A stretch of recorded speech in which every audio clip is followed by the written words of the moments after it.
Hello friends, welcome back again English Guide channel. Today I am going to teach you punctuation. What is punctuation? Punctuation क्या है? Why do we need punctuation? हमें punctuation की आवश्यकता क्यों है? And the rule of using punctuation. punctuation का प्रयोग इस्तेमाल हमें कैसे कैसे करना है. नेक्स्ट हम जानेंगे how many punctuation in English grammar.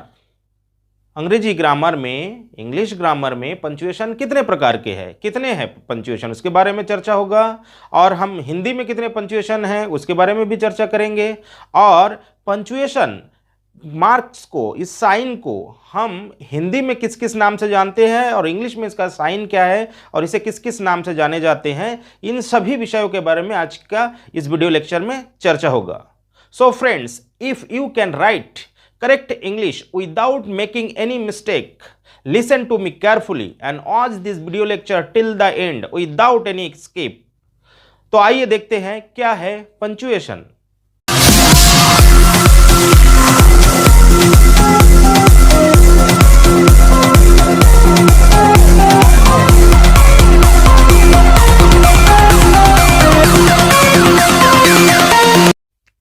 Friends, intro देखकर तो आप समझ ही गए होंगे कि पंचुएशन क्या है, पंचुएशन का मतलब क्या है. जी हाँ, पंचुएशन का मतलब है विराम चिन्ह. लेकिन मैं इसका सही डेफिनेशन आपको बताऊंगा ताकि आपको समझने में किसी प्रकार का कोई परेशानी ना हो. जब भी आपको पंचुएशन का डेफिनेशन लिखना पड़े तो आपसे कोई मिस्टेक ना हो. हाँ, उससे पहले अगर आप मेरे चैनल पर नए हैं तो मेरे चैनल को सब्सक्राइब कर बेल आइकन को प्रेस कर दीजिए ताकि मेरे आने वाले हर वीडियो का नोटिफिकेशन आपको मिलता रहे. और अगर वीडियो आपको पसंद आए तो वीडियो को एक लाइक और वीडियो को शेयर जरूर करिएगा. तो आइए देखते हैं what is punctuation. English language has a system of symbol and signs known as punctuation. English grammar में कुछ संकेत चिन्हों का प्रयोग किया जाता है. इंग्लिश भाषा, इंग्लिश ग्रामर या इंग्लिश में आपको कुछ कुछ साइन, सिंबल, संकेत दिखेंगे, उसे ही पंचुएशन कहा जाता है. तो हमें इस पंचुएशन की आवश्यकता क्यों होता है? Why do you need punctuation? Punctuation shows us how to structure the sentence and how each sentence should be read. Punctuation ही हमें बताता है किसी वाक्य का, किसी सेंटेंस का स्ट्रक्चर, उसका संरचना कैसा है और हमें उस सेंटेंस को how we should read, हमें कैसे पढ़ना है उस सेंटेंस को, वो संकेत से नहीं हमें बता देता है. जब भी हम बात करते हैं तो हम अपनी भावनाओं को, अपनी फीलिंग्स को, अपनी इमोशंस को बोलकर तो व्यक्त कर सकते हैं कि हम खुशी है, हम दुखी है या हम उत्साहित है, कि हम सवाल कर रहे हैं कि जवाब दे रहे हैं, ये बोलकर तो आप व्यक्त कर सकते हो. लेकिन जब भी आप लिखकर व्यक्त करना चाहोगे अपनी फीलिंग्स, अपनी इमोशंस को, तब आपको पंचुएशन की आवश्यकता होगा. बिना पंचुएशन के आप अपनी फीलिंग्स को लिख के व्यक्त नहीं कर सकते.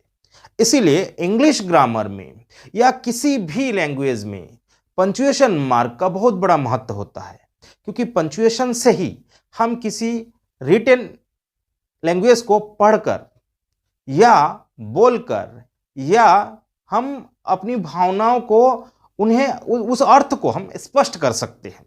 वो इसके लिए पंचुएशन की आवश्यकता है. पंचुएशन, बिना पंचुएशन के आप अपनी भावना को व्यक्त कर ही नहीं सकते. और पंचुएशन के गलत इस्तेमाल से भी अर्थ का अनर्थ हो जाएगा. आप सुने ही होंगे, रुको मत जाओ, रुको मत जाओ. देखिए कितना डिफरेंस है दोनों शब्दों में, दोनों वाक्य में.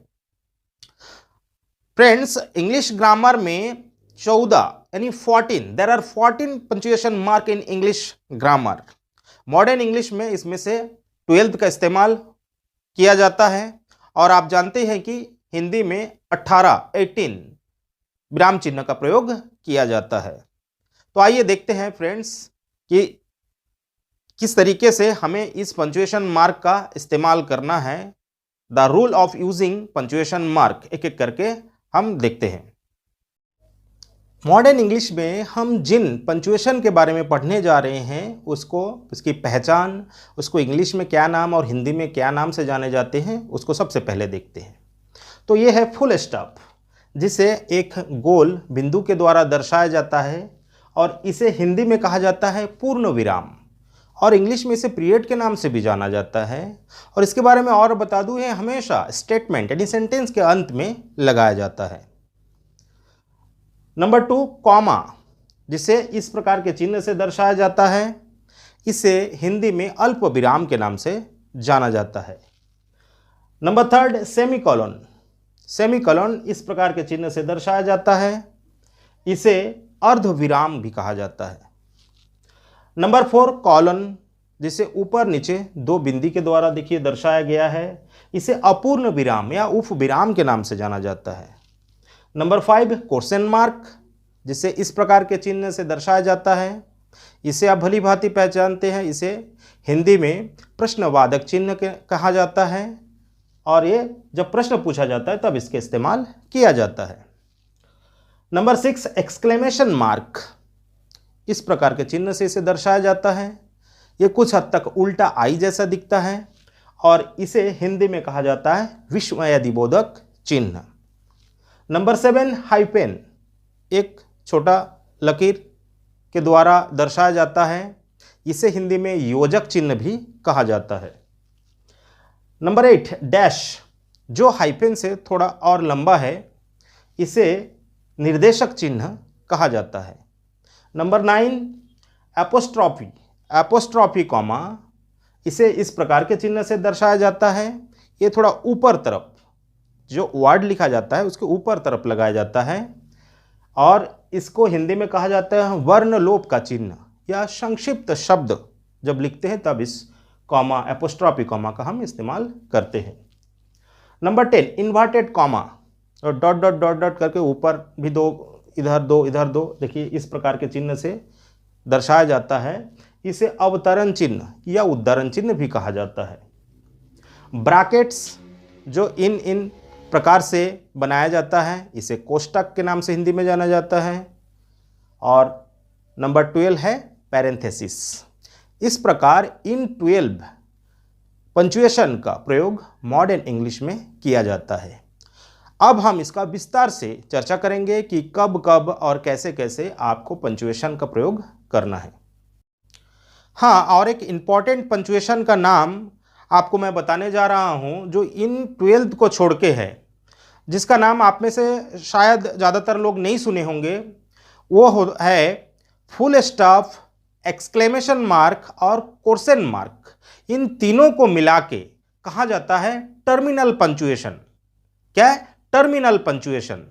टर्मिनल का मतलब होता है अंतिम, यानी ये तीनों जो फुल स्टॉप, एक्सक्लेमेशन मार्क और क्वेश्चन टैग, ये किसी भी सेंटेंस के एंडिंग में, अंत में, समाप्ति के बाद लगाया जाता है, इसीलिए इसे टर्मिनल पंक्चुएशन कहा जाता है। इस बात को जरूर ध्यान दीजिए, बहुत जरूर याद रखिएगा। एट फर्स्ट हम देखते हैं फुल स्टॉप, जिसे एक गोल बिंदु के द्वारा दर्शाया जाता है, इसे पीरियड के नाम से भी जाना जाता है। एक है फिर एक चीज़ का दो नाम, फुल स्टॉप और पीरियड। तो मैं आपकी जानकारी के लिए बता दूं कि ब्रिटिश इंग्लिश में फुल स्टॉप कहा जाता है और पीरियड जो है वो अमेरिकन इंग्लिश में कहा जाता है।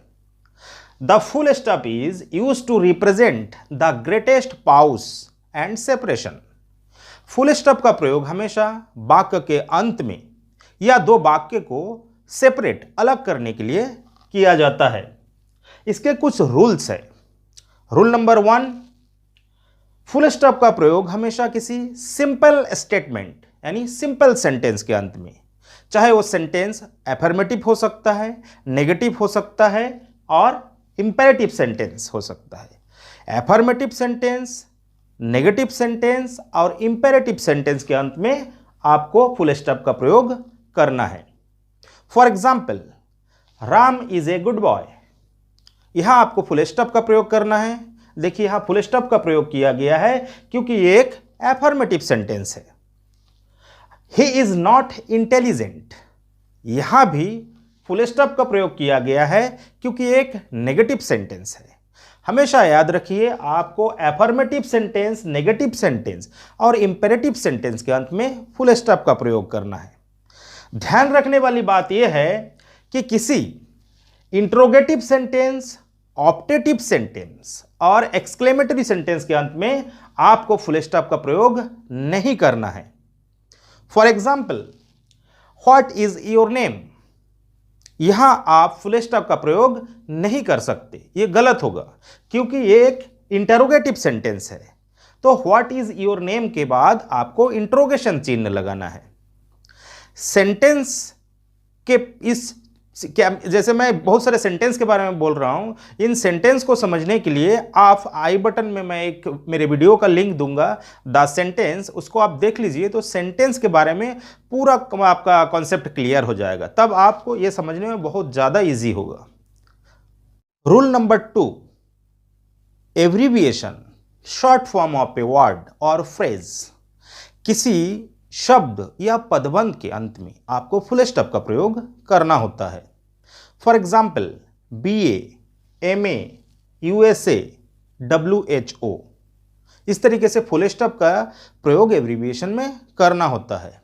लेकिन मॉडर्न इंग्लिश में इसे लगभग ओमिट कर दिया गया है, यानी लुप्त कर दिया गया है, हटा दिया गया है। अगर आप BA, MA, USA, WHO बिना फुल स्टॉप का लगाएंगे तो भी आपको ये गलत नहीं होगा, गलत नहीं माना जाएगा। लेकिन आज भी कुछ एब्रीविएशन में आपको फुल स्टॉप का प्रयोग करना ही है। For example, AM, PM, before mid day, दोपहर 12 बजे से पहले, दोपहर के बाद, after mid day, AM, PM में आपको फुल स्टॉप का प्रयोग करना है। EG का मतलब होता है फॉर एग्जाम्पल, उदाहरण स्वरूप या जैसे हम बोलते हैं, यहां आपको फुल स्टॉप का प्रयोग करना है। आई फुल स्टॉप, ई फुल स्टॉप, इसका मतलब होता है दैट इज। ईडी के बाद अगर आप फुल स्टॉप लगाएंगे तो इसका मतलब होगा एडिटेड, एडिशन या एडिटर, यहां आपको फुल स्टॉप का प्रयोग करना है। ETC, एटसेट्रा, इत्यादि, यहां आपको फुल स्टॉप का प्रयोग करना है। CO के बाद अगर आप फुल स्टॉप लगाते हो तो उसका मतलब होगा कंपनी, या JAN के बाद फुल स्टॉप लगाए जनवरी, FEB के बाद फुल स्टॉप लगाए तो आपको फरवरी, MAR के बाद फुल स्टॉप लगाए तो मार्च। इस तरीके से इन एब्रीविएशन में आपको फुल स्टॉप का प्रयोग करना है। रूल नंबर 3, फुल स्टॉप से संबंधित ये रूल नंबर 3 बहुत ही इंपॉर्टेंट है। मॉडर्न इंग्लिश में मिस्टर, मिसेज, ST जिसका मतलब होता है संत, और DR डॉक्टर के लिए लिखा जाता है, इसके बाद आपको फुल स्टॉप लगाने की ज़रूरत नहीं है, जबकि आज तक हम लगाते आए हैं। लेकिन आज के बाद आपको मिस्टर, मिसेज, संत या डॉक्टर के बाद फुल स्टॉप लगाने की ज़रूरत नहीं है, क्योंकि इसे एक कंप्लीट वर्ड, पूर्ण शब्द मान लिया गया है। फर्स्ट, सेकेंड, थर्ड, फोर्थ के बाद आपको फुल स्टॉप लगाने की जरूरत नहीं, यहां फुल स्टॉप नहीं लगाया जाता है। यदि कोई सेंटेंस एब्रीविएशन से समाप्त होता है, यदि कोई सेंटेंस के अंत में एब्रीविएशन आता है, तो वहां आपको एक ही फुल स्टॉप का इस्तेमाल करना है जो एब्रीविएशन में आता है, 2 फुल स्टॉप आपको वहां नहीं लगाना है। एग्जाम्पल के द्वारा देखते हैं तब आपको यह समझ में आएगा। My school start at 10 AM, my school start at 10 AM। ये देखिए, AM एक एब्रीविएशन से समाप्त हुआ है, तो ये के बाद M के बाद ऑलरेडी फुल स्टॉप लगा हुआ है, तो M के बाद आपको दूसरा फुल स्टॉप नहीं लगाना है, इसे जरूर ध्यान रखिएगा। नेक्स्ट हम देखते हैं comma. Comma is used to represent the shortest pause, shortest pause यानी अल्प विराम। कॉमा का इस्तेमाल जब हमें अल्प विराम लेना होता है तभी हम कॉमा का इस्तेमाल करते हैं। इसको हम एग्जाम्पल के द्वारा समझते हैं, तब आपको क्लियर समझ में आएगा। For example, Ram, Mohan, Sohan, Karim and Jack are good student. इस एग्जाम्पल को देखिए आप। इस एग्जाम्पल में यह बताया गया है कि अगर किसी सेंटेंस में एक के बाद एक शब्द आए तो अंतिम दोनों शब्दों को एंड से जोड़ा जाता है और बाकी शब्दों में बाकी जो नाउन है उसमें कॉमा लगाना है आपको। इस प्रकार आपको राम, मोहन, सोहन, करीम एंड जैक, इस तरीके से आपको इसमें प्रोनाउंसिएशन करना है। लेकिन ध्यान रखिएगा, एंड के बाद आपको कॉमा नहीं लगाना है। जहां एंड का इस्तेमाल होता है उसके बाद कॉमा आपको इस्तेमाल नहीं करना है। दूसरा रूल है, दूसरा एग्जाम्पल के तौर पर देखते हैं, come come I was waiting for you. इस एग्जाम्पल को देखिए, जब किसी शब्दों में कोई शब्द को एक से अधिक बार दोहराया जाए, यानी एक से दो बार दोहराया जाए, तो उसके बीच में आपको कॉमा लगाना है। यहां देखिए कम के बाद कॉमा लगा हुआ है। इस प्रकार से आपको ध्यान रखना है कि कॉमा का इस्तेमाल कहां कहां किया जाता है। नेक्स्ट एग्जाम्पल देखिए, आई संकल्प एम ए टीचर। इस एग्जाम्पल को देखिए, यहां आई के बाद कॉमा लगाया गया है, यानी रूल क्या बन रहा है, वाक्य में प्रयुक्त ऑपोजिशन पद के पहले और बाद में कॉमा लगाया जाता है। यहां संकल्प जो है वो ऑपोजिशन पद है, यानी आई एम ए टीचर इस सेंटेंस में आपको दिख रहा होगा, लेकिन संकल्प इज ए टीचर ये नहीं लिखा गया है। इसलिए आई संकल्प एम ए टीचर, यहां संकल्प के आगे भी आपको कॉमा का इस्तेमाल करना है और बाद में भी आपको कॉमा का इस्तेमाल करना है। नेक्स्ट एग्जाम्पल को देखिए, बड़े ध्यान से देखिए, आपको क्लियर समझ आएगा। एग्जाम्पल है, सर मे आई गो आउट। यहां सर के बाद कॉमा लगाया गया है, क्योंकि ऐसे सेंटेंस जिसमें नाउन या प्रोनाउन वोकेशन केस में रहता है उसके बाद कॉमा का इस्तेमाल किया जाता है। इसलिए सर के बाद कॉमा लगाया गया, क्योंकि आप किससे पूछ रहे हो, सर से पूछ रहे हो, सर मे आई गो आउट। ठीक, नेक्स्ट एग्जाम्पल देखिए, अगर आप बोलते हो मे आई कम इन सर, तो ऐसे एग्जाम्पल्स में, ऐसे सेंटेंस में जब ऐसे नाउन या प्रोनाउन वाक्य के अंत में आता है तो कॉमा को ठीक उस नाउन या प्रोनाउन से पहले लगाना है। इसलिए यहां सर से पहले कॉमा लगाया गया है। नेक्स्ट, यस या नो के बाद आपको हमेशा कॉमा लगाना है। एग्जाम्पल के तौर पर मैं दिखा देता हूं, yes I agree with you. यहां देखिए यस के बाद कॉमा लगा हुआ है। नो, नो के बाद भी आपको कॉमा लगाना है। No I do not like that film, no के बाद कॉमा लगाना है। कोर्सन टैग को मेन क्लॉज से अलग करने के लिए कॉमा का इस्तेमाल किया जाता है। Example, you can't do it, can you. यहां मेन क्लॉज को कोर्सन टैग से अलग करने के लिए कॉमा का इस्तेमाल किया गया है। नेक्स्ट, सेंटेंस में डायरेक्ट नरेशन को सेंटेंस के शेष बचे भाग से अलग करने के लिए कॉमा का प्रयोग किया जाता है। For example, she said I will do this work. इस एग्जाम्पल में देखिए शी सेड के बाद कॉमा का प्रयोग किया गया है, क्योंकि एक डायरेक्ट नरेशन है जिसको बाकी बचे सेंटेंस के शेष भाग से अलग किया गया, इसलिए शी सेड के बाद कॉमा का प्रयोग किया गया है। कुछ सेंटेंस में वर्ब का लोप हो जाता है, यानी वर्ब को हटा दिया जाता है, वहां उस स्थिति में सब्जेक्ट के बाद कॉमा का प्रयोग किया जाता है, कॉमा लगाया जाता है। For example, Ritika is coming today, Nargis comma tomorrow. Ritika is coming today, Nargis के बाद वर्ब को हटा दिया गया है, इसीलिए नरगिस के बाद कॉमा का प्रयोग आपको करना है। नेक्स्ट, सेंटेंस में प्रिंसिपल क्लॉज और एडवर्ब क्लॉज के बीच कॉमा का प्रयोग होता है। प्रिंसिपल क्लॉज, एडवर्ब क्लॉज के बीच कॉमा का प्रयोग होता है। एग्जाम्पल के द्वारा समझते हैं, I was absent because I am ill. इस एग्जाम्पल में देखिए एब्सेंट के बाद कॉमा लगाया गया है क्योंकि ये प्रिंसिपल क्लॉज है, और बिकॉज आई एम इल इसके बीच में कॉमा का इस्तेमाल हुआ है। एडवर्ब क्लॉज और प्रिंसिपल क्लॉज के बीच में आपको भी कॉमा का प्रयोग करना है। नेक्स्ट, सेंटेंस में हु, व्हिच, व्हेन, वेयर का प्रयोग जब नॉन डिफाइन अर्थ में होता है तब उससे पहले आपको कॉमा का प्रयोग करना है।